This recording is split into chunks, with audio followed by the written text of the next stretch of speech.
Hi, this is Chris Hanbury from Serious Squash, and you're watching episode 38 of Squash Shots. And today I'm going to take you through my 10 favorite core exercises. And this first exercise here is called the bird dog, where I start on my hands and knees, and in a very controlled manner, I pick up and straighten out my opposite arm and leg, and then bring it down again in a nice controlled manner. So this is a great exercise to do as part of a warm-up routine or as part of your workout.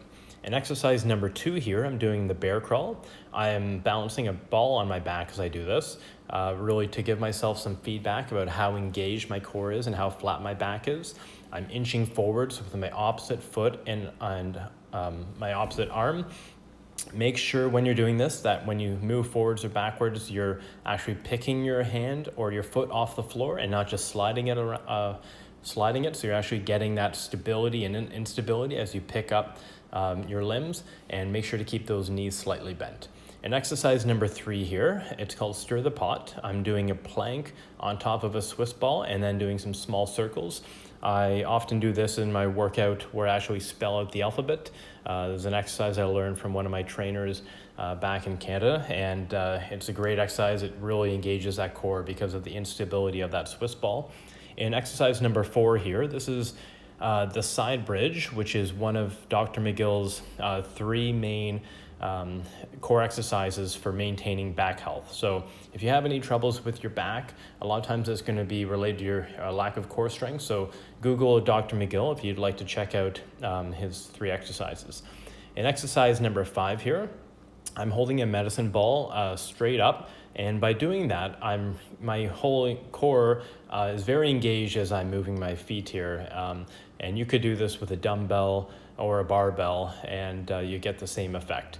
In exercise number 6 here, I'm wedging my hand at my opposite knee against the medicine ball. And again, because I'm doing that, it's producing a lot of stability and keeping my core engaged through this exercise. So this is a great one to do with a various amount of weight for that medicine ball. I think mine was 14 pounds.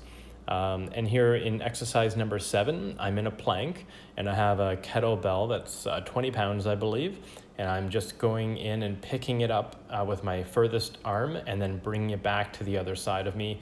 Obviously, when your hand is picking up that weight, there's a lot of instability, so you're really having to fight to stay balanced, and again, a great core strengthening exercise.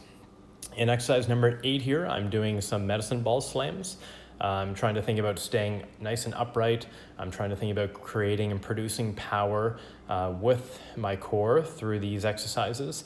And I think this is a 14-pound medicine ball, but you can, do these in different directions to challenge the different parts of your core. In exercise number 9, I'm doing some upside down kettlebell holds.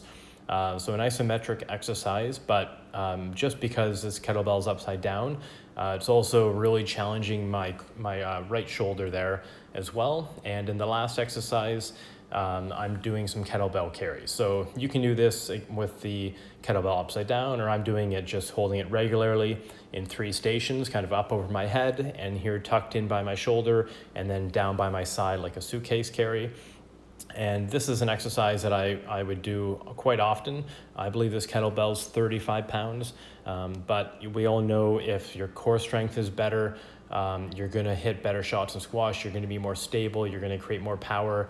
And as the saying goes, if you increase your proximal stability, which is your core strength, then you're going to have better distal mobility, which is going to be your racket and your arm. So I hope you enjoy this episode of Squash Shots, and you'll join me next week for episode 39.